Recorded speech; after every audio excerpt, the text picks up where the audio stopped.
जी हां, 2024 लोकसभा परिणामों की घोषणा लगभग हो चुकी है और जो परिणाम आए हैं ना, वो थोड़े अप्रत्याशित हैं। ऐसे परिणाम आए हैं ना, जिसकी कल्पना किसी एग्जिट पोल में तो नहीं की गई थी। जी हां, जो रिजल्ट आए हैं उसके अकॉर्डिंग एनडीए 292 से 293 सीटें जीतते हुए दिख रही हैं। वहीं अगर बात हम इंडिया गठबंधन की करें तो इंडिया गठबंधन लगभग 232 सीटें हासिल करते हुए दिख रही है। यानी अगर रिजल्ट को देखा जाए तो एनडीए पूर्ण रूप से बहुमत में है। लेकिन अगर देखा जाए तो सिक्के का दूसरा पहलू भी है। Bharatiya Janata party single largest party है।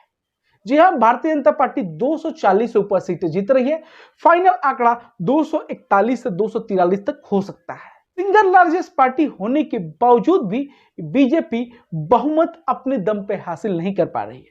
पिछली बार बीजेपी ने 303 सीटें जीती थी। इस बार बीजेपी का आंकड़ा 241 से 243 के बीच होगा। यानी लगभग 60 सीटों का बीजेपी को लॉस हो रहा है। यानी अगर देखा जाए तो एनडीए गठबंधन भी लगभग 50 सीटों के नुकसान पे है। का एक पहलू है कि एनडीए गठबंधन और भारतीय जनता पार्टी को इस चुनाव में व्यापक नुकसान हुआ है। लेकिन सिक्के का दूसरा पहलू यह है कि एनडीए गठबंधन सरकार बनाने जा रही है। एनडीए गठबंधन जीत चुकी है चुनाव, लेकिन तमाम दावे किए जा रहे हैं विपक्ष द्वारा यानी इंडिया गठबंधन द्वारा यह दावा किया जा रहा है कि बीजेपी ये चुनाव हार चुकी है। नरेंद्र मोदी को नैतिक जिम्मेदारी लेते हुए इस्तीफा दे देना चाहिए। यार, ये वो कांग्रेस कह रही है जिसकी टोटल सीटें 100 इस बार भी नहीं आई हुई है। डबल सीट लाने के बावजूद लगभग आप 100 अभी क्रॉस नहीं किए हो और आपका गठबंधन टोटल 232 से 233 सीटें ला रहा है। वहीं अगर बीजेपी को देखा जाए तो बीजेपी अकेले ही 242 से 243 सीटें ला रही है। यानी आपकी पूरी इंडिया गठबंधन को अकेले दम पे बीजेपी पीछे छोड़ दे रही है। अगर वहीं मैं पूरे गठबंधन की बात करूं, एनडीए गठबंधन की, तो आपसे आंकड़ा लगभग 60 सीट जाता ही है। बीजेपी डाउन जरूर है, बीजेपी की सीटें जरूर घटी है, लेकिन ये कह देना कि बीजेपी चुनाव हार चुकी है, ये कांग्रेस की नाकामी को दर्शाता है। कांग्रेस ने ये इलेक्शन बेहतरीन लड़ा, अच्छी सीटें हासिल की, लगभग उन्होंने यूपी में दमदार प्रदर्शन किया।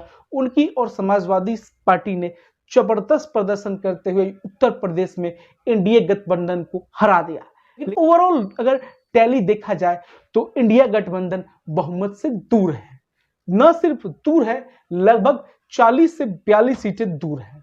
वहीं अगर बात मैं एनडीए गठबंधन की करूं तो एनडीए गठबंधन बहुमत में है और बीजेपी भी केवल बहुमत से 27 से 28 सीट दूर है। यानी अगर देखा जाए तो बीजेपी सिंगल लार्जेस्ट पार्टी है और बीजेपी को ही सरकार बनाने के लिए पहली बार इनवाइट किया जाएगा। इस सिंगल लार्जेस्ट पार्टी को ही सरकार बनाने के लिए इनवाइट किया जाता है। यानी अगर देखा जाए तो बीजेपी सिंगल लार्जेस्ट पार्टी है और बीजेपी ही सरकार बनाने जा रही है। बेशक बीजेपी के लिए यह विफलता है थोड़ी सी कि इस बार वो अपने दम पे पूरी सीटें नहीं ला पाए, यानी अपने दम पे बहुमत नहीं ला पाए। लेकिन फिर भी ये कहना कि बीजेपी नाकाम हो चुकी है, बीजेपी ये चुनाव हार चुकी है, ये बिल्कुल गलत है। और कांग्रेस को तो ये बिल्कुल शोभा नहीं देता है, क्योंकि कांग्रेस खुद भी सेंचुरी नहीं मार पाई है।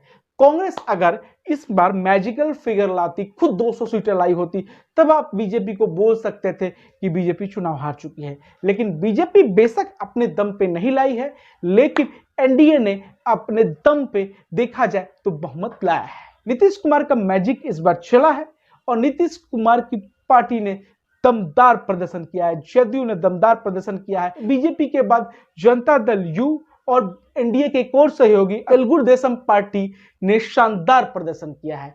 यानी नीतीश कुमार और चंद्रबाबू नायडू बीजेपी के खेवनहार बनेंगे, बीजेपी की मदद करेंगे सरकार बनाने में। ये प्री अलायंस, ये देखा जाए तो प्री इलेक्शन अलायंस है, ना कि पोस्ट इलेक्शन हुआ है, ना कि परिस्थितियों के अकॉर्डिंग हुआ है, ये पहले से ही अलायंस है। कांग्रेस अभी भी सरकार बनाने की जद्दोजहद में जुटी हुई है। पूरा इंडी गठबंधन चाह रहा है कि उनकी सरकार बन जाए, नीतीश कुमार फिर से एक बार पलटी मार दे, तेलुगु देशम पार्टी के चंद्रबाबू नायडू पलटी मार दे, ये आशा कर रही है आपकी इंडिया गठबंधन। लेकिन मेरे को पूरी उम्मीद है कि जनता ने एनडीए सरकार पे भरोसा किया है।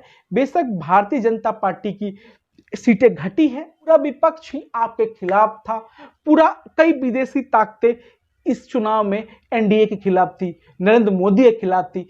इन तमाम प्रयासों के बावजूद अगर एनडीए गठबंधन अगर पूर्ण बहुमत ला रहा है तो ये एनडीए की विफलता नहीं बल्कि एनडीए की जीत है। हम लोग को आदत हो गई है प्रचंड जीत देखने का, लेकिन कभी कभी क्लोज फाइट में जीतना ना आपको ज्यादा सुकून देता है। बेशक बीजेपी के लिए गठबंधन की सरकार चलाना काफी चुनौती भरा निर्णय होगा, काफी चुनौती भरा फैसला और काफी चुनौतियां होगी उनको अगर देखा जाए गठबंधन की सरकार चलाने में, क्योंकि बीजेपी ने अपने दम पर सरकार चलाया है, उनके पास संपूर्ण बहुमत खुद ही रहा है, बाकी सहयोगियों का बहुमत रहा है।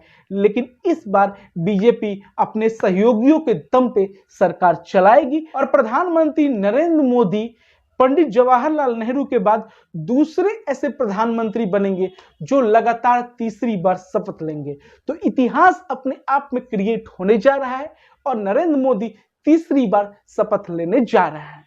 मेरे को लगता है कि एनडीए को थोड़ी सोचने की जरूरत है। जैसा प्रदर्शन उनका उत्तर प्रदेश में रहा है, जैसा उनका राजस्थान में रहा है, लेकिन ये कह के एनडीए को नकार देना, बीजेपी को नकार देना कि बीजेपी चुनाव हार चुकी है, ये अपने आप में गलत है। ये है संविधान का अपमान।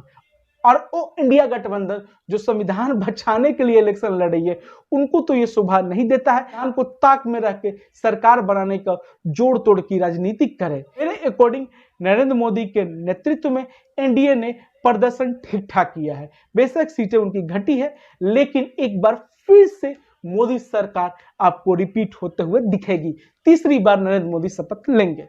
धन्यवाद।